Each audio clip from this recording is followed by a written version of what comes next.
তিনিচুকীয়া জিলাৰ বাগজানৰ তৈলখাদত সূত্ৰপাত হোৱা ভয়ংকৰ অগ্নিকাণ্ড নিৰ্বাপনৰ প্ৰচেষ্টা অব্যাহত জিলা প্ৰশাসনক স্থানীয় লোকৰ নিৰাপত্তা নিশ্চিত কৰিবলৈ মুখ্যমন্ত্ৰী সৰ্বানন্দ সোণোৱালৰ নিৰ্দেশ সকলো প্ৰব্ৰজিত শ্ৰমিকক 15 দিনৰ ভিতৰত তেওঁলোকৰ স্বগৃহলৈ পঠিয়াবলৈ কেন্দ্ৰ আৰু ৰাজ্য চৰকাৰসমূহলৈ উচ্চতম ন্যায়ালয়ৰ নিৰ্দেশ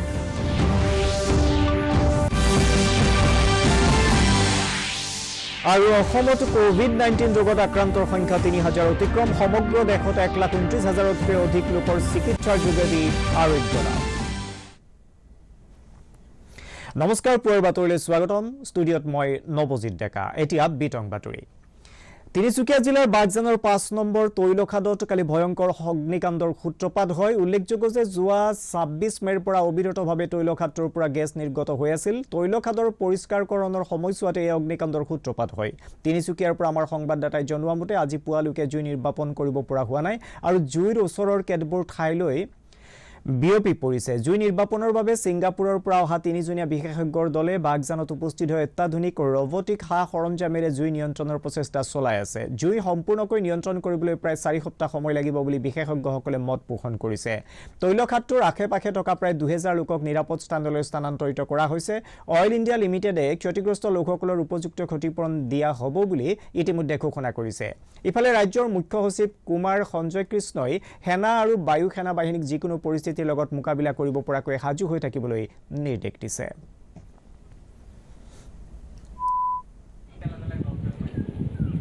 The situation demands arrangements of large quantities of water, installation of high discharge pumps and removal of debris. All the operations as per alert will take about 4 weeks. However, efforts will be made to reduce this time frame as much as possible. The accident at a oil well in Bagzan in the Tinsukia district of Assam has been unprecedented for the massive disaster he has brought to the ecology of the whole of the region. As we all know, it is situated near the in the buffer zone of the Dibru-Soikwa National Park, which is also a biosphere reserve, known for the high level of endemism and rare avian fauna and also herpetofauna. Similarly, in the vicinity is the Maguri Motapung Buil, which is also a very important bird area and also known as a large ecosystem, wetland ecosystem in the whole of Asia. So this disaster in such a great massive scale has brought almost doom to the whole of the ecological balance in that area. বাগজানৰ তৈলখাদত হোৱা অগ্নিকাণ্ডৰ পৰিপ্ৰেক্ষিতত মুখ্যমন্ত্ৰী সৰ্বানন্দ সোণোৱালে জিলা প্ৰশাসনক স্থানীয় লোকৰ নিৰাপত্তা নিশ্চিত কৰিবলৈ নিৰ্দেশ দিছে লগতে তেওঁ ৰাজ্যৰ মুখ্য সচিব আৰু আৰক্ষী সঞ্চালক প্ৰধানক পৰিস্থিতিৰ বুজ ল'বলৈ নিৰ্দেশ দিয়ে অৰ্ধসামৰিক বাহিনী আৰু ৰাষ্ট্ৰীয় দুৰ্যোগ প্ৰশমন বিভাগৰ সহায়ত আৰক্ষী বাহিনীক অঞ্চলটোৰ নিৰাপত্তা নিশ্চিত কৰিবলৈ প্ৰেৰণ কৰা হৈছে মুখ্যমন্ত্ৰীগৰাকীয়ে কেন্দ্ৰীয় পেট্ৰলিয়াম মন্ত্ৰী ধৰ্মেন্দ্ৰ প্ৰধানৰ লগত পৰিস্থিতিৰ বিষয়ে আলোচনা কৰে তৈলখাদটোত সংঘটিত অগ্নি নিৰ্বাপন কৰাৰ বাবে ভাৰতীয় বায়ু সেনা বাহিনীৰ সহায় বিচাৰি মুখ্যমন্ত্ৰীগৰাকীয়ে কেন্দ্ৰীয় প্ৰতিৰক্ষা মন্ত্ৰী ৰাজনাথ সিঙকো অনুৰোধ জনাইছে নিৰ্দেশ দিয়া হৈছে আৰু যিটো স্থানত বিস্ফোৰণ হৈছে সেই চৌদিশে যাতে স্থানীয় ৰাইজক সম্পূৰ্ণৰূপে নিৰাপত্তা নিশ্চিত কৰিব পাৰে তাৰ বাবে জিলা প্ৰশাসন পুলিচ মিলিটাৰী পাৰামিলিটাৰী ফৰ্চেছ আৰু NDRF সকলো তাত উপস্থিত হৈছিল আৰু ইতিমধ্যে মই ভাৰত চৰকাৰৰ কেন্দ্ৰীয় পেট্ৰলিয়াম মন্ত্ৰী ধৰ্মেন্দ্ৰ প্ৰধানক গোটেই বিষয়টো জনাইছো আৰু তেখেতক মই অতি শীঘ্ৰে তৎপৰতাৰে এই বিস্ফোৰণৰ বিষয়টো ক্ষেত্ৰত যাতে তেখেতসকলে ফলপ্ৰসূ পদক্ষেপ লয় ইয়াৰ বাবে ব্যৱস্থা ল'বলৈ আহ্বান জনাইছোঁ আৰু লগতে ইণ্ডিয়ান এয়াৰফ'ৰ্চ এই ক্ষেত্ৰত তেখেতসকলেও যাতে ভূমিকা গ্ৰহণ কৰে আৰু ইণ্ডিয়ান এয়াৰফ'ৰ্চেও এই জুই নুমুৱাৰ কামত যাতে আত্মনিয়োগ কৰে তাৰ বাবে কেন্দ্ৰীয় চৰকাৰৰ প্ৰতিৰক্ষা মন্ত্ৰী ৰাজনাথ সিং ডাঙৰীয়াক মই অনুৰোধ জনাইছোঁ উচ্চতম ন্যায়ালয়ে কালি সকলো প্ৰব্ৰজিত শ্ৰমিকক 15 দিনৰ ভিতৰত তেওঁলোকৰ স্বগৃহলৈ পঠিয়াবলৈ কেন্দ্ৰ আৰু ৰাজ্য চৰকাৰসমূহক নিৰ্দেশ জাৰি কৰে উচ্চতম ন্যায়ালয়ৰ এখন 3জনীয়া বিচাৰপীঠে ৰাজ্যসমূহে দাবী কৰাৰ বিপৰীতে 24 ঘণ্টাৰ ভিতৰত শ্ৰমিকসকলক তেওঁলোকৰ স্বগৃহলৈ পঠিওৱাৰ বাবে অতিৰিক্ত ৰেলৰ ব্যৱস্থা কৰিবলৈ কেন্দ্ৰক নিৰ্দেশ দিয়ে দুৰ্যোগ প্ৰাধিকৰণৰ অধীনত শ্ৰমিকসকলে লকডাউনৰ নিয়ম ভংগ কৰাৰ সকলো গোচৰ উঠাই লোৱাৰ বাবে বিবেচনা কৰাৰ লগতে শ্ৰমিকসকলৰ সংস্থাপন আৰু উন্নয়ন আঁচনি প্ৰস্তুত কৰিবলৈ ন্যায়ালয়ে নিৰ্দেশ প্ৰদান কৰে বিচাৰপীঠখনে জুলাই মাহত পৰৱৰ্তী শুনানিৰ সিদ্ধান্তলৈ প্ৰব্ৰজিত শ্ৰমিকসকলৰ কল্যাণ আৰু নিয়োগৰ বাবে আঁচনি যথোচিতভাৱে প্ৰচাৰ কৰিবলৈ লয় কেন্দ্ৰীয় চৰকাৰে কৰোনা ভাইৰাছৰ উচ্চ সংক্ৰমণৰ দিশটো চোৱাচিতা কৰিবলৈ 15খন ৰাজ্য আৰু কেন্দ্ৰীয় শাসিত অঞ্চললৈ কেন্দ্ৰীয় চৰকাৰৰ এটা উচ্চ পৰ্যায়ৰ দল পঠিয়াইছে দেখত কোভিড-19 মহামাৰীৰ প্ৰাদুৰ্ভাৱৰ ক্ষেত্ৰত এই দলটোৱে ৰাজ্য আৰু কেন্দ্ৰীয় শাসিত অঞ্চলৰ চৰকাৰক সহায় আগবঢ়াব অসমকে ধৰি মহাৰাষ্ট্ৰ তেলেংগানা তামিলনাডু ৰাজস্থান হাৰিয়ানা গুজৰাট কৰ্ণাটক উত্তৰাখণ্ড মধ্যপ্ৰদেশ পশ্চিমবংগ দিল্লী উত্তৰ প্ৰদেশ আৰু উৰিষ্যালৈ এই কেন্দ্ৰীয় দল পঠিওৱা হৈছে এজন জ্যেষ্ঠ যুটীয়া সচিব পৰ্যায়ৰ নোডেল বিষয়াৰ লগত আন দুজন বিশেষজ্ঞক লৈ এই 3জনীয়া সদস্যৰ দলটো গঠন কৰা হৈছে কৰোনা ভাইৰাছৰ তীব্ৰতা আৰু বৃদ্ধি আদিকে ধৰি বিভিন্ন সমস্যাৰ ক্ষেত্ৰত এই কেন্দ্ৰীয় দলটোৱে সাহায্য প্ৰদান কৰিব কোভিড-19 মহামাৰীৰ ফলত উদ্ভৱ হোৱা পৰিস্থিতিৰ বিষয়ে পৰ্যালোচনা কৰিবলৈ কালি নতুন দিল্লীত কেন্দ্ৰীয় স্বাস্থ্য আৰু পৰিয়াল কল্যাণ দপ্তৰৰ মন্ত্ৰী ডক্টৰ হৰ্ষ বৰ্ধনৰ সভাপতিত্বত মন্ত্ৰীগোটৰ ষষ্ঠদশ সভা অনুষ্ঠিত হয় এই সভাত কৰোনা ভাইৰাছৰ সংক্ৰান্তত শেহতীয়া সকলো তথ্যপাতি আদিৰ বিষয়ত বিশেষভাৱে আলোচনা কৰা হয় এই মন্ত্ৰীগোটৰ সভাত কেন্দ্ৰীয় অসামৰিক বিমান সেৱাৰ মন্ত্ৰী হৰদীপ সিং পুৰী কেন্দ্ৰীয় গৃহ ৰাজ্য দপ্তৰৰ মন্ত্ৰী নিত্যানন্দ ৰায় জাহাজ পৰিবহনৰ ৰাজ্যিক মন্ত্ৰী মনসুখ মাণ্ডভিয়া আৰু স্বাস্থ্য আৰু পৰিয়াল কল্যাণ দপ্তৰৰ ৰাজ্যিক মন্ত্ৰী কুমাৰ চৌবেও উপস্থিত আছিল অসমত কোভিড-19 ৰোগত আক্ৰান্ত লোকৰ সংখ্যা ধাৰাবাহিকভাৱে বৃদ্ধি পাই আছে স্বাস্থ্য মন্ত্ৰী ডক্টৰ হিমন্ত বিশ্ব শৰ্মাই এটা টুইটযোগে প্ৰকাশ কৰা অনুসৰি কালি নতুনকৈ 215 জন লোক এই ৰোগত আক্ৰান্ত হৈছে ইয়াকে ধৰি ৰাজ্যখনত আক্ৰান্ত লোকৰ সংখ্যা 3050 হৈছে গৈ ইফালে ৰাজ্যখনত আৰোগ্য লাভ কৰা লোকৰ সংখ্যা 1097 লৈ বৃদ্ধি পাইছে সম্প্ৰতি 1945 গৰাকী লোক কোভিড-19ত আক্ৰান্ত হৈ চিকিৎসাধীন হৈ থকাৰ বিপৰীতে এতিয়ালৈকে 5 জন লোকৰ এই ৰোগত মৃত্যু ঘটিছে বুলি মন্ত্ৰীগৰাকীয়ে প্ৰকাশ কৰিছে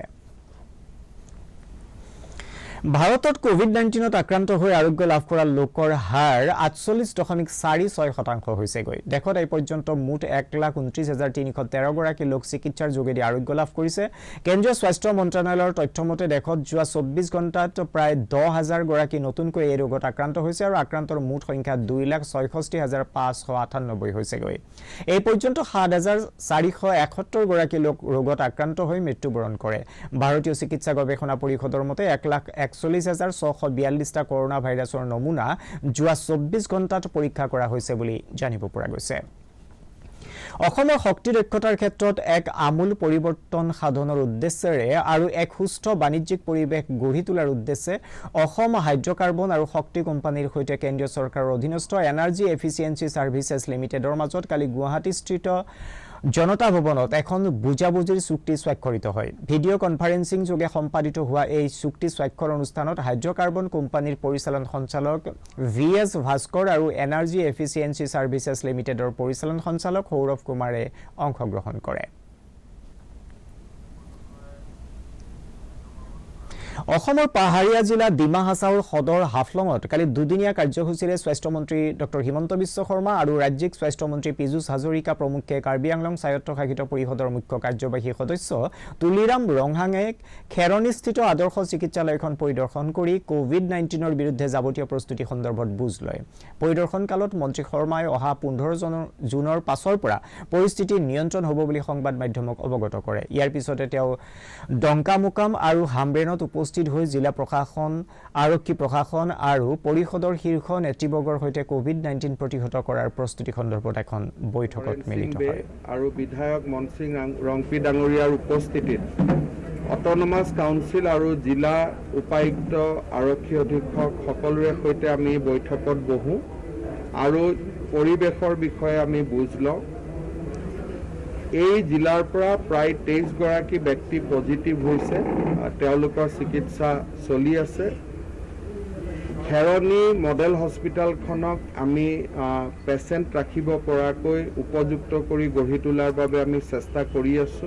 ডিফু মেডিকেল কলেজত টেষ্টিং আৰম্ভ হ'ব ICMR এপ্ৰুভ কৰিলে অহাকালিৰ পৰা ৱেষ্ট কাৰ্বি আংলঙৰ টেষ্টৰ চেম্পলবিলাকো ডিফুত যাব মই ভাবোঁ যে 7 দিনৰ জাগাত 2 দিন বা 3 দিনত আমি টেষ্টৰ ৰিজাল্ট পোৱা আৰম্ভ হ'ব। চলিত 2020-21 বিত্তীয় বৰ্ষৰ বাবে মহাত্মা গান্ধী ৰাষ্ট্ৰীয় গ্ৰাম্য নিয়োগ নিশ্চিত আঁচনিৰ অধীনত 1,01,500 কোটি টকা ধাৰ্য কৰা হৈছে। উল্লেখযোগ্য যে এই আঁচনিৰ অধীনত এয়াই হৈছে বৰ্তমানলৈকে ধাৰ্য কৰা সৰ্বোচ্চ ধনৰাশি। 2020-21 বৰ্ষত 31,493 কোটি টকা ইতিমধ্যে মুকলি কৰি দিয়া হৈছে, যিটো চলিত বিত্তীয় বৰ্ষৰ বাজেটত ধাৰ্য কৰা পৰিমাণতকৈ 50% অধিক। কৃষি আৰু কৃষক কল্যাণ মন্ত্ৰী নৰেন্দ্ৰ সিং টোমৰে এই ক্ষেত্ৰত কয় যে সৰ্বমুঠ 60.80 কোটি লোকৰ কৰ্মদিন এতিয়ালৈকে সৃষ্টি কৰা হৈছে আৰু 6.69 কোটি লোকক কামত নিয়োগ কৰা হৈছে।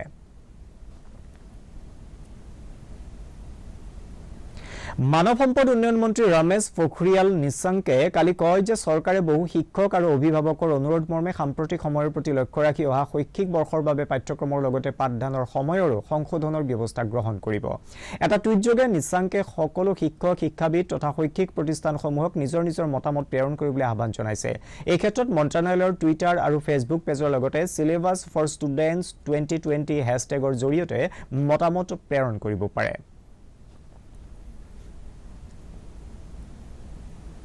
সমগ্ৰ বিশ্বত কোভিড-19 সংক্ৰমণ এতিয়াও অব্যাহত আছে। এতিয়ালৈকে এই ৰোগত আক্ৰান্তৰ সংখ্যা 72,25,559 হৈছেগৈ।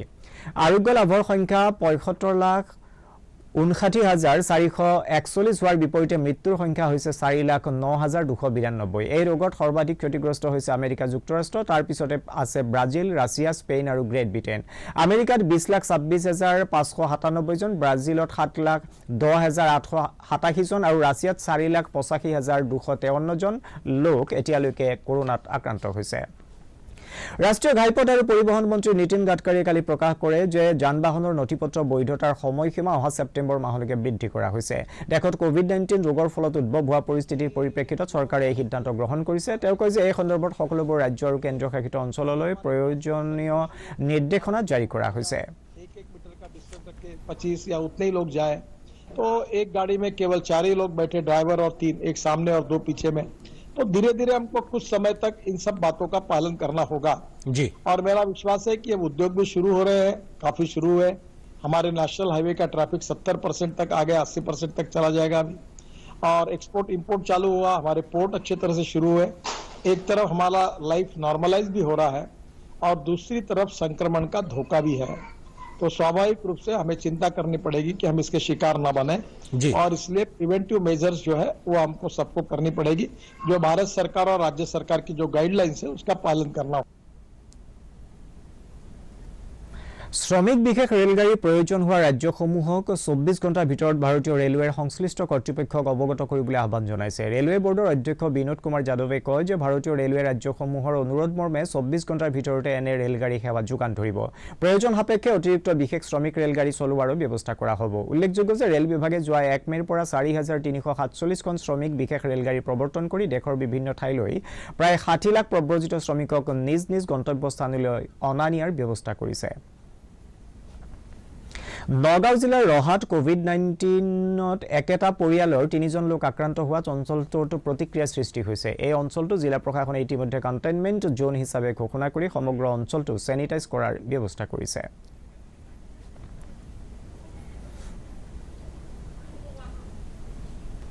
বাতৰি শেষ হোৱাৰ আগতে প্ৰধান বাতৰিসমূহ আকৌ এবাৰ। তিনিচুকীয়া জিলাৰ বাগজানৰ তৈলখাদত সূত্ৰপাত হোৱা ভয়ংকৰ অগ্নিকাণ্ড নিৰ্বাপনৰ প্ৰচেষ্টা অব্যাহত। জিলা প্ৰশাসনক স্থানীয় লোকৰ নিৰাপত্তা নিশ্চিত কৰিবলৈ মুখ্যমন্ত্ৰী সৰ্বানন্দ সোণোৱালৰ নিৰ্দেশ।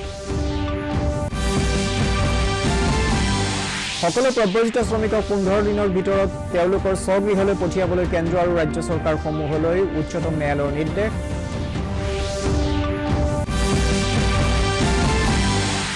আৰু অসমত কোভিড-19 ৰোগত আক্ৰান্তৰ সংখ্যা 3,000 অতিক্ৰম। সমগ্ৰ দেশত 1,29,000তকৈ অধিক লোকৰ চিকিৎসাৰ যোগেদি আৰোগ্য লাভ। পুৱাৰ বাতৰি মানে নমস্কাৰ।